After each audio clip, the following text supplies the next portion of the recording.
রাসূল নিশ্চয়ই আমি আপনাকে দান করেছি হাউজে কাউসার। 2 নম্বর আয়াত আল্লাহ পাক বলেন ফাসাল্লি লিরাব্বিকা ওয়ানহার। রাসূল যখন কাউসার পেয়ে খুশি হয়ে গেল, আল্লাহ পাক ডেকে বলে হাবিব আমার এখন আপনার কাজ হলো দুইটা। কয়টা? প্রথম নম্বর কাজ হলো ফাসাল্লি লিরাব্বিকা, আপনার রবের জন্য সালাত কায়েম করেন, আপনি নামাজ পড়েন। কার জন্য? আরো জোরে বলেন কার জন্য? সালাতা ওয়া নুসুকি ওয়া মাহইয়ায়া ওয়া মামাতি লিল্লাহি রাব্বিল আলামিন। নিশ্চয়ই আমার নামাজ, আমার কুরবানি, আমার যাকাত, আমার হজ সবকিছু কার জন্য? আল্লাহ পাক বললেন ফাসাল্লি লিরাব্বিকা, আপনার রবের জন্য সালাত কায়েম করেন। এখন এই সালাতকে বলা হয় নামাজ। আর মানে নামাজ পড়তে হবে কার জন্য? কিছু মানুষ নামাজ পড়ে আল্লাহর জন্য, কিছু মানুষ নামাজ পড়ে লোক দেখানোর জন্য। কথা বলে? কিছু মানুষ নামাজ পড়ে আল্লাহর জন্য, কিছু মানুষ নামাজ পড়ে লোক দেখানোর জন্য। লোক দেখানোর জন্য কি নামাজ পড়া যাবে? নামাজ তো এমন একটা ইবাদত, ঈমান গ্রহণ করার পরে দ্বিতীয় নাম্বার কাজ হলো নামাজ। নামাজ এমন একটা ইবাদত জানো, মুসা নবী আল্লাহর সাথে কথা বলতেছে, জিজ্ঞেস করল আল্লাহ আমার পরে তুমি কি আর কারোর সাথে কথা বলবে? আল্লাহ ডেকে বলে মুসা আমি কোথায় আর তুমি কোথায়? মুসা ডেকে বলে আল্লাহ আমি পাহাড়ের পাদদেশে, তুমি না হয় সূরায় হবে। আল্লাহ ডেকে বলে মুসা রে না, তুমি পাহাড়ের পাদদেশে, আমি সূরায় নয়, বরং তুমি পাহাড়ের পাদদেশে, আমি সপ্ত আসমানের উপরে। তোমার আর আমার মাঝের ৭০,০০০ নূরের পর্দা আছে। সাতাতি উম্মতি, অচিরেই এমন এক উম্মত আসবে এরা যখন আমার সাথে কথা বলবে মাঝখানে কোনো পর্দাই থাকবে না। মুসা নবী বলে আল্লাহ কারা তারা? বলে আখিরি জামানার পয়গম্বরের উম্মত হবে যারা। এজন্যই তো রাসূল বলেন কোন মানুষ যখন নামাজে দাঁড়িয়ে যায় আল্লাহ ফেরেশতাদেরকে জিজ্ঞেস করে, ফেরেশতারা এই বান্দা কি করে? ফেরেশতারা বলে আল্লাহ তোমার বান্দাকে খেলার মাঠে ডাকতেছে, টিভি সিনেমা হলে ডাকতেছে, কোথাও যায় নাই, তোমার মসজিদ থেকে ডেকেছে আর বসে দাঁড়ায় গেছে। আল্লাহ মাথার মধ্যে হাত দিয়া বলে ফেরেশতারা সাক্ষী থাকো, হাযা আবদে হাক্কুন, এটা আমার পারফেক্ট বান্দা। বান্দা যখন সিজদায় গিয়ে বলে সুবহান রাব্বিয়াল আলা, সুবহান রব তুমি পবিত্র, রব মাথার মধ্যে হাত বুলায় বলে সাব্বাহতানি সাব্বাহতু, তুমি আমাকে পবিত্র বললে আর তুমি অপবিত্র থাকবে, এটা হতে পারে না। সিজদার থেকে মাথা উঠানোর আগে আমি তোমাকেও পবিত্র করে দিলাম।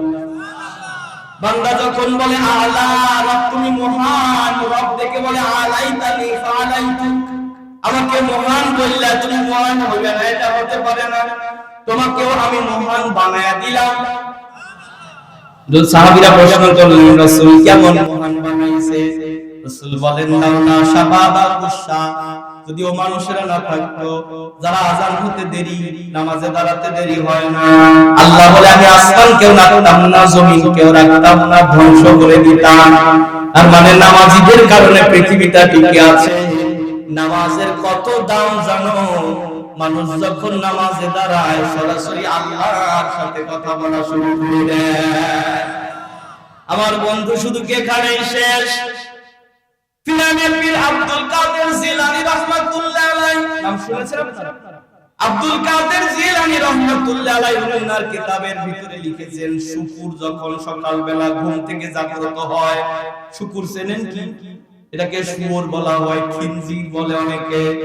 শুকুর যখন সকালবেলা ঘুম থেকে জাগ্রত হয়, শুকুর আগেই চোখ খোলে না, চোখটা বন্ধ করে বলে কাইলালাকা ইলাহি, আইবারে ইলাহি, চোখ আমি খুলি নাই, ঘুম আমার ভেঙে গেছে, তবে চোখ খোলার আগে তোমার কাছে দরখাস্ত আমার, চোখ খোলার পরে কোনো বেনামাজির চেহারা যেন আমার নজরে না পড়ে। কেমন করে ঘুমাও তুমি, কেমন করে ঘুমাও তুমি, ফজর করে কাজা, এমন তো হতে পারে জোহরে জানাজা।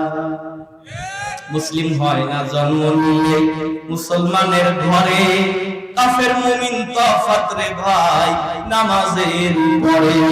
তাই নামাজ যেন এই জীবনে হয় না কবু কাজা, এমন তো হতে পারে জোহরে জানাজা।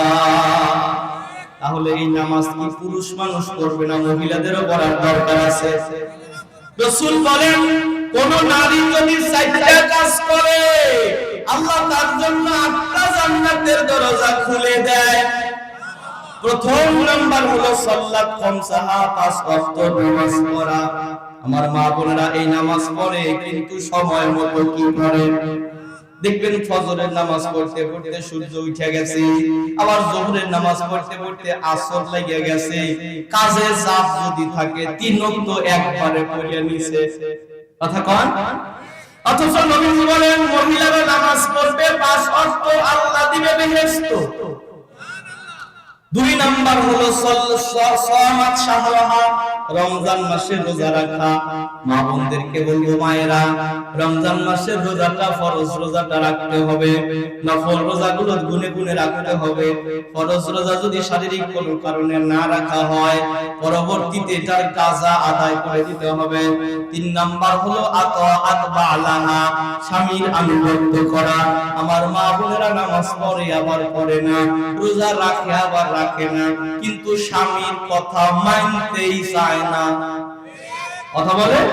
অথচ রাসূল বলেন এটা ফরজ ইবাদত, ফরজ ইবাদত যে স্বামীর কথাটা মেনে চলা, আনুগত্য করা, এটা তারা বিশ্বাস করতে চায় না।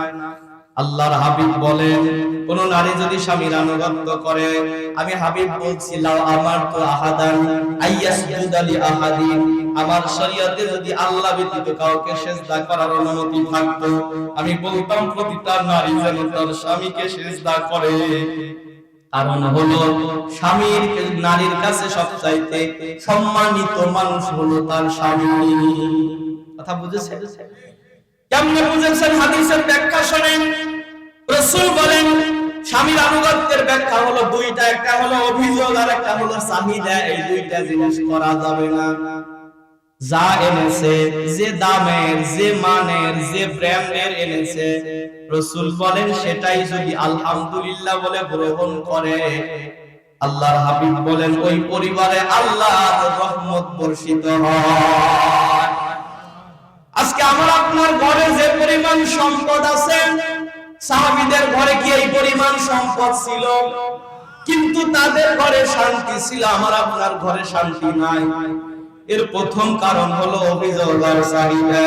কথা মোল্লার নয়, মুসলিম শরীফের হাদিস কিতাবুল লিবাস অধ্যায়ের ভিতরে এসেছে।